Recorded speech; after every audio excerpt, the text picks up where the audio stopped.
maka ngwaahịa bụ ọgbakọpibu nke ọ na-emepụta n'ahịa tata na-ekwo ekwo ka otu ọlụ Standard Organization of Nigeria SON n'aka mkpirisi ji wee gaa nnọọ n'ihu wee nyenye ụlọ ọrụ TRANSTELL Ventures Nigeria Limited asambo iji wee gosi mkpụrụsi ike bụ nke ha kwurụsiri wee na-emepụta ngwaahịa bụ ọgbakọpi. TRANSTELL Ventures Nigeria Limited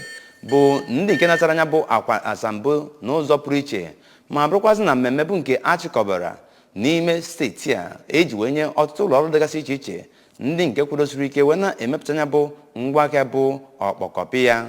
ma bụrụ nke mere n'isi ọdụ ọrụ nke otu SON nke dị na Ọka. Onye nta aka mbụ Emmanuel Chigbata ga-ewetara gị akụkọ maka nke a.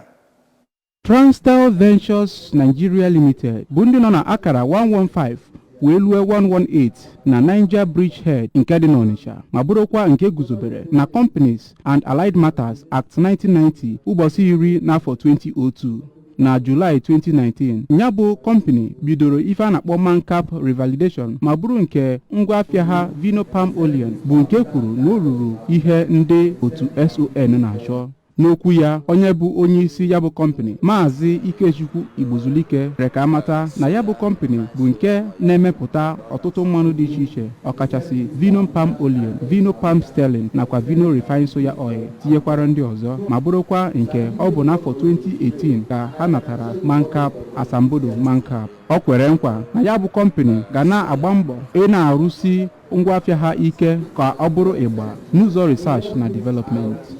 Na mbụ dịka ọ na-enyefe ha ya bụ asambodo, onye bụ Director General ma bụrụ Chief Executive nke SON Malam Farouk Salim nke ọ bụ Anambra State Coordinator nyegara ya bụ otu Maazị Onikpede Adio nọchitere kelere ya bụ kọmpani ma kpọkwue ha ka ha ghara iji maka ya bụ asambodo wee belata aka ghara imezi ka ngwaafịa ha bụrụ ịgba etu ọ dị na mbụ. Site n'Ọka, Emmanuel Chigbata, aka akụkọ ụwa ABS.